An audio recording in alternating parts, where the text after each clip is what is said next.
नमस्कार मेरे प्यारे किसान साथियों, आप सभी का एक बार फिर से स्वागत है हमारी चैनल एल पटेल में। जैसा कि आप देख रहे हैं, हमारी जो सोयाबीन है उसकी कुछ वेजिटेटिव ग्रोथ अभी आई है। इससे पहले हमारे यहाँ पर हालात काफ़ी बुरे थे। हालांकि अभी भी कहीं कहीं पर दिक्कतें हैं जहाँ पर ज़्यादा पानी का जल भराव हमारे यहाँ पर रहता है।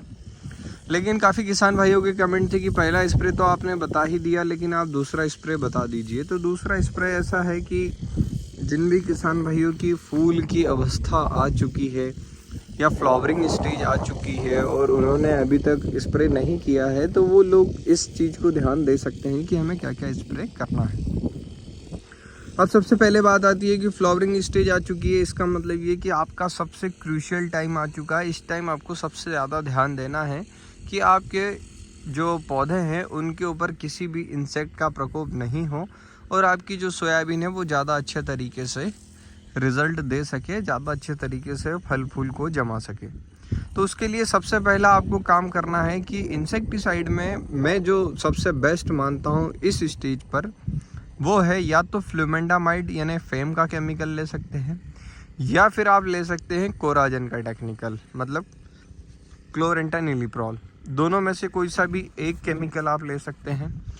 इन दोनों के अलावा अगर आप सोचें कि मैं ऐसा कौन सा स्प्रे कर दूं जिससे ज़्यादा अच्छा नियंत्रण आ सके, तो मेरे मानने में इन दोनों के अलावा अगर आप कोई भी केमिकल लेते हैं तो वो लॉन्ग टर्म रिजल्ट नहीं देता है। सबसे बड़ी समस्या जो है। दूसरी बात, जो रिजल्ट देता है उसमें जिन चीज़ों को रोकना चाहिए, जैसे हमें गर्डल बीटल पे नियंत्रण चाहिए तो उस पे नहीं दे पाता, दूसरी चीज़ों पे नियंत्रण देता है तो वो हमारे कोई काम का नहीं रहता। इस कारण से क्या है कि मैं ये दो केमिकल का हमेशा से सजेशन करता हूँ। और उसके साथ में आपको मैं हमेशा से ही कहता हूँ कि जो भी थ्रिप्स वगैरह होते हैं, मच्छर वगैरह होते हैं या मक्खी वगैरह होती है, उन्हें मारने के लिए आपको उसमें टेक्निकल का एक कॉम्बिनेशन करना है। क्योंकि ये सिर्फ ईल मार है, मतलब इल्लियाँ अगर आपके पौधे पर दिखेगी तो कंट्रोल हो जाएगी। लेकिन आप अभी देख रहे होंगे जैसे एक सिल्वर कलर का कीड़ा चलता है जो कि हमारे पत्ते खाता है, या फिर आप देख रहे होंगे एक वाइट कलर का कीड़ा है जो कि पौधों पर बैठा रहता है। तो ऐसे बहुत सारे अलग अलग जो दवाई मतलब कीड़े हैं जो कि हमारी फसल के पत्तों को खाते रहते हैं। उन्हें कंट्रोल करने के लिए आप क्या कर सकते हैं, इसके अंदर या तो इमिडाक्लोरपिड मिलाएं। अगर इमिडाक्लोरपिड नहीं मिला रहे हैं तो आप सोलोमन मिला सकते हैं। सोलोमन अगर नहीं मिलाना है तो आप अलीका मिला सकते हैं। सोलोमन अलीका मिलाने के साथ आप ये सावधानी रखें कि आपके जो भी स्प्रे कर रहा है जो व्यक्ति, उसको आप प्रॉपर तरीके से जो उसका रिलीफ पाउडर आता है, दुकान वाले से पूछ लीजिएगा कि मुझे रिलीफ पाउडर दें, उस रिलीफ पाउडर को लगवा दे, उससे उसको जलन नहीं होगी। तीसरा, आप एक और बात ध्यान रखें कि अगर ये तीनों चीज़ें नहीं आप डाल रहे हैं तो आप इसमें थायमेथिक्स डाल सकते हैं। थायमेथिक्स जो 25% WDG आता है वो, लेकिन मुझे उसका रिज़ल्ट उतना अच्छा नहीं लगता, इसलिए मैं उसका सजेशन कम करता हूँ। ये दो चीज़ें हो गई जो कि आपको डालना है। तीसरी बात आती है कि क्या हम इस स्टेज पे फंगीसाइड डालें, तो मेरा मानना है कि अभी इस स्टेज पे मत डालिए, R3 स्टेज आ जाने दीजिए। उसके बाद आप सीधा एक ही डोज डालिएगा, लेकिन अच्छा डोज डालिएगा तो रिज़ल्ट मिलेंगे।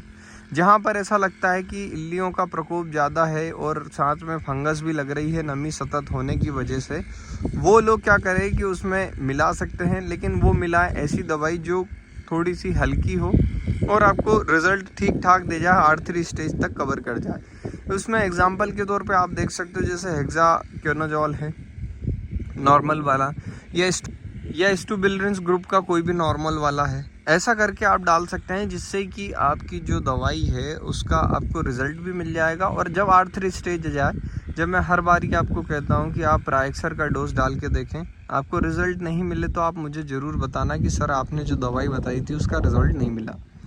तो इस चीज़ को आपको डालना है। अब बात आती है डोज की कि हमें डोज क्या रखना है। तो आपको 40 ml प्रति एकड़ के हिसाब से रखना है कोराजन को। उसके साथ में अगर आप अलीका डालते हैं तो उसे रखना है आपको 100 ml। अगर आप उसके साथ में सोलोमन डालते हैं तो उसको रखना है 100 ml। अगर आप थायमेथिक्स डालते हैं तो उसका डोज आपको रखना है 120 ग्राम। अगर आप इमिडाक्लोरपिड डालते हैं तो इमिडाक्लोरपिड तो अलग अलग जगहों पर अलग अलग मात्रा में मिलता है, इसलिए उसका डोज आप अपने दुकानदार से कंफर्म करें, क्योंकि वो 30% में भी आता है, 37% में भी आता है, 17% में भी आता है, 25% में भी आता है, और आजकल एक जो नया आया है 39% में वो भी आता है। तो अलग अलग मात्रा है, इस कारण से मैं उसका डोज बताऊं और आपका गलत डल जाए, तो मैं ये चाहता हूं कि ऐसा आपके साथ ना हो। इस तरीके से आप जो है अपना दूसरा स्प्रे ले सकते हैं। दूसरे स्प्रे में आप ये चीज़ को ध्यान रखें कि आपके फ्लावरिंग स्टेज है तो ज़रूरत से ज़्यादा उसमें कुछ भी ना मिलाएं। अगर किसी किसान भाई को मन है कि नहीं यार मेरे को तो फूल दिख रहे हैं और टॉनिक डालना है, तो आप उसमें अमीनो एसिड का स्प्रे कर सकते हैं। अमीनो एसिड में आप फ्लेमबर्ज ले सकते हैं, टाटा की बहार ले सकते हैं, अगर वो दो नहीं मिले तो आप इसाबियान ले सकते हैं, जिसमें भी अमीनो एसिड की मात्रा हो लिखित में। ऐसा नहीं कि बायो बूस्टर लिखा हुआ है और आप उसको अमीनो एसिड समझ जाएं। जहाँ पर लिखित मात्रा में अमीनो एसिड हो, थोड़ा महंगा भी अगर आपको मिले तो उसे आप डाल लें, तो आपका ये डोज जो है सेकेंड वाला ये कंप्लीट हो जाएगा।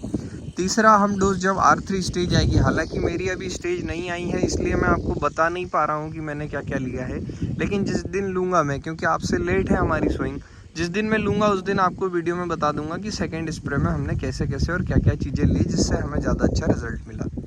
तो आपको जो वीडियो है उसमें क्लियर हो गया होगा। जिन भी किसान भाइयों को सेकेंड स्प्रे करना है ऐसा स्प्रे करें और कमेंट करके ज़रूर बताएं कि आपने क्या क्या डाला और उससे कैसा कैसा रिजल्ट मिला। बाकी वीडियो देखने के लिए धन्यवाद।